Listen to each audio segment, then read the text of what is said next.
Hey guys, welcome back to my channel. And I am going to be talking about the Idaho college students that were murdered on November the 13th, 2022. So I think everybody's heard about this case. It's all over the news, it's all over TikTok, all over YouTube, social media, Facebook too, of everybody trying to figure out what happened in that house when the four college students were murdered. So you had three girls murdered and a guy. You had Zaina, Kaylee, Maddie, and Ethan. So you had Zaina and Ethan in the same room on the second floor. Then you had Kaylee and Maddie in the same room on the third floor. Even though Katie had her own room, she was in the room with Maddie, her best friend, ever since they were like in middle school, I believe. They were sleeping in the same bed. Now, Kaylee has a dog, Murphy. So recently, in the last couple of days, the affidavit has been released on why they arrested Bryan Kohberger. Now, Bryan Kohberger is a 28-year-old white guy, went to school to have for a PhD, criminal justice.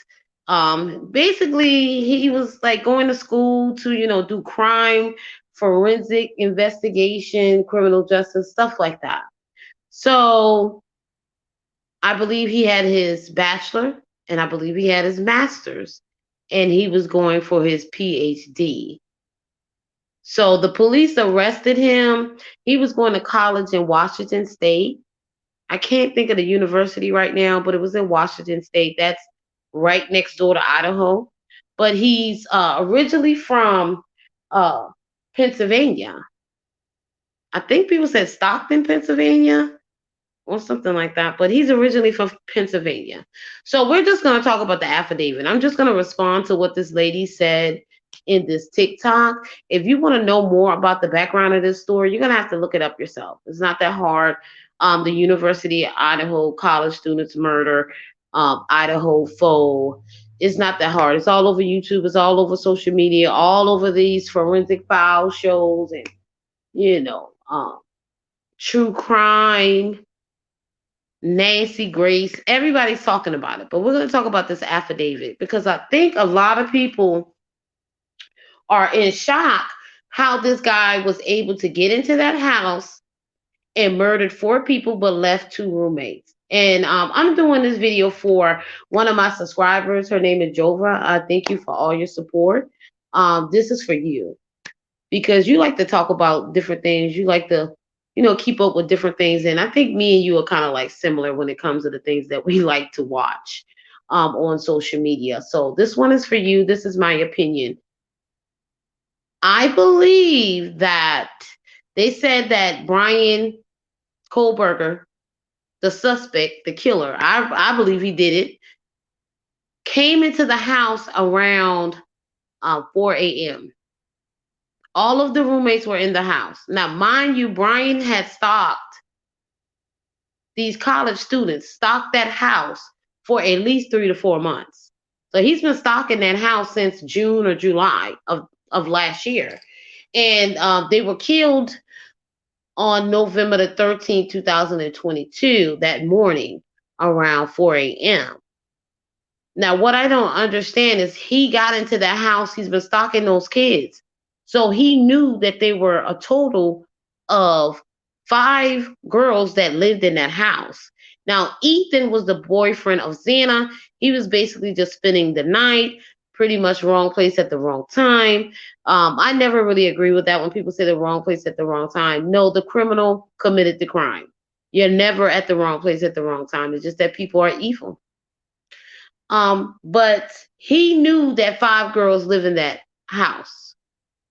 He knew that they went to college, the University of Idaho. He's been stalking them. So he knows their ins and outs and what they do when they come home. He's been tracking them. numerous times in the early mornings. He's been coming by the house. They said that they can ping his cell phone near that house on like 12 different occasions. So he's been stalking them. He knew that they were roommates in that house. Now, ask yourself, why would he go into that house and kill 4 people and leave 2 people? The 2 people that he left could have called the police on him and he could have gotten caught at the scene. So why would he leave 2 roommates? He knew those roommates were in that house.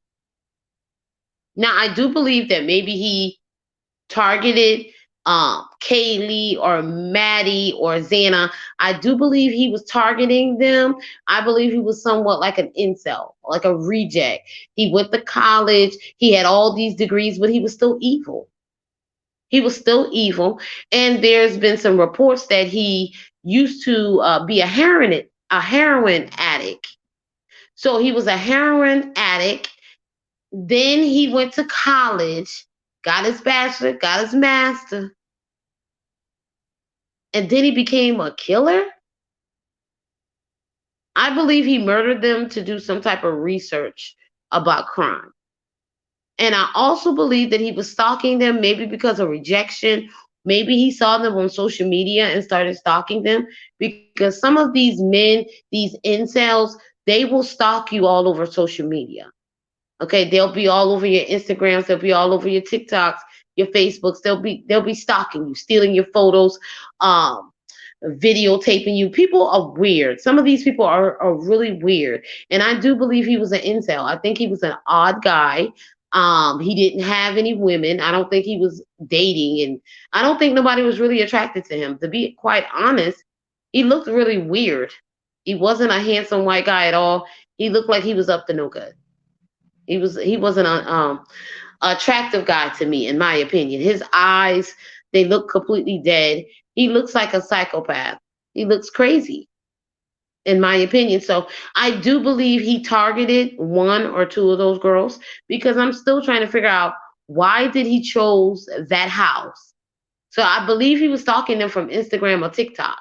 So you got to be really careful when you get on Instagram, TikTok, social media with letting everybody know your whereabouts or what you do. A lot of people like to videotape inside their homes and stuff like that in their neighborhoods. People can track down where you live and stuff like that by seeing videotapes of your home, inside of your homes, pictures, the neighborhood. So you have to be really careful about that. So he broke into the house around 4 a.m. Now, this video is really talking about the roommate, Dylan. In the affidavit, they refer to her as DM, Dylan, one of the surviving roommates. There was another surviving roommate that was on the first floor. Her name was Bethany. Dylan was on the second floor with Xana and Ethan. Xana and Ethan, they were boyfriend and girlfriend. They were in the same room on the second floor where the kitchen was and the sliding glass doors was at. Then upstairs on the third floor, you had Kaylee. Her room was on the third floor. Then you had Maddie. Her room was also on the third floor. But Kaylee and Maddie was in the same room at the same time when he murdered them. So apparently they were sleeping in the bed together. Now, was the dog in the room? From the affidavit, I believe the dog was in the room when they were being attacked. But what I don't understand is the surviving roommate, Dylan. I do not understand how she did not hear those people being murdered.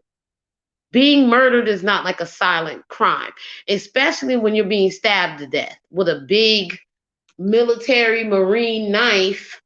That was a huge knife that he used on those people. Most likely, they weren't going to survive those injuries. But I cannot believe that she didn't hear them scream, them crying, them trying to fight him off, trying to get out the door, the bedroom doors. I just don't understand that. And from the affidavit, they said that he murdered 4 people in like 20, 25 minutes. That's kind of like impossible. You are fighting with 2 people in one room. And you mean to tell me nobody was screaming? Nobody was saying help?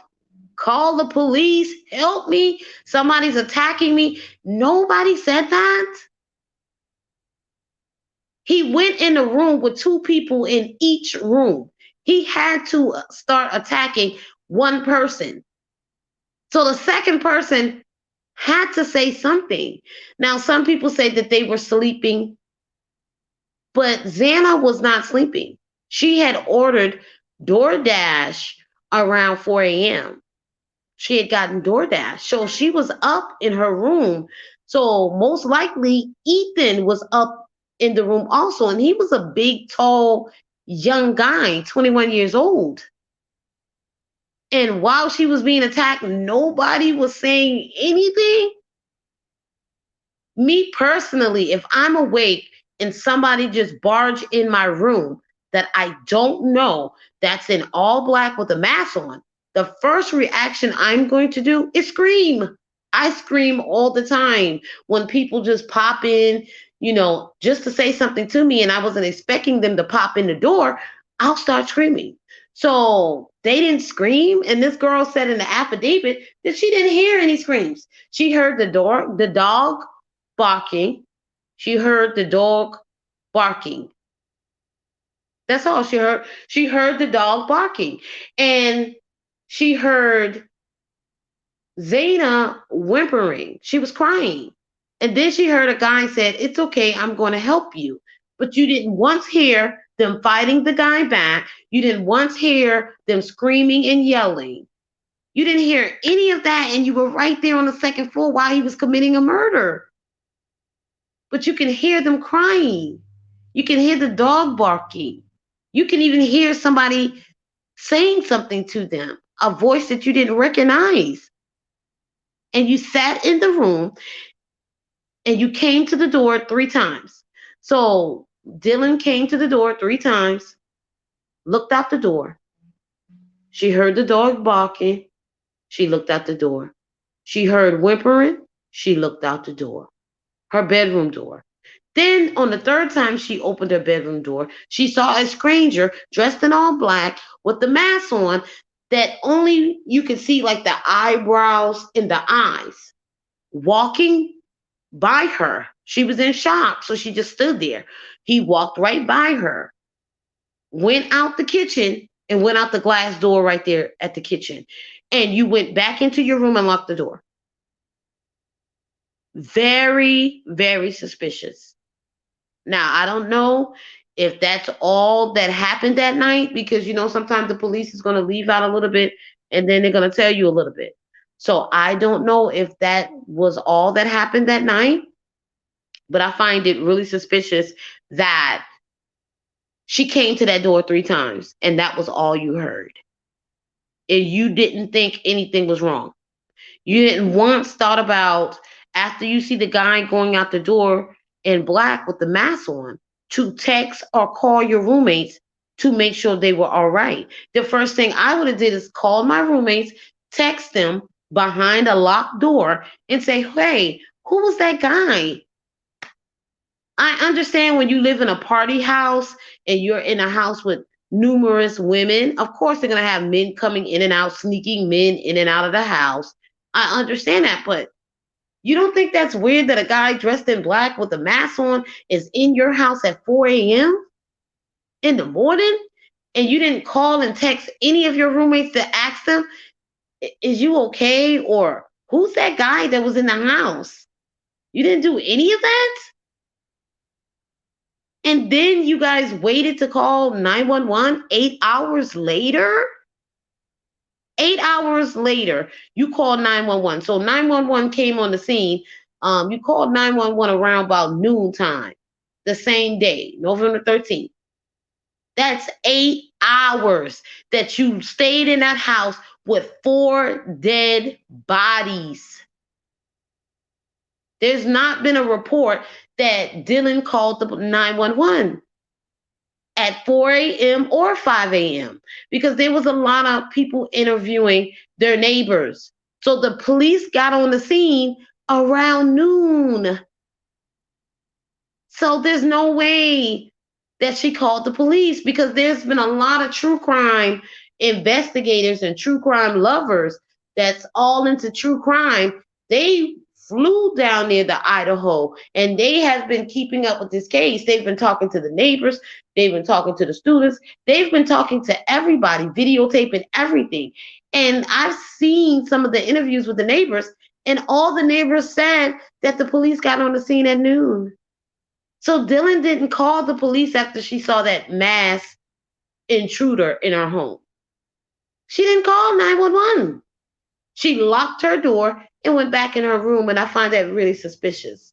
Very suspicious. Especially if she didn't contact any of her roommates and ask them why that guy was in there, especially at 4 a.m. with the mask and all black. You were scared enough, you were frozen, so you went back in your room and you locked the damn door where you were safe. But I still find it really suspicious that he killed 4 people and left 2 remaining roommates. 2 surviving roommates.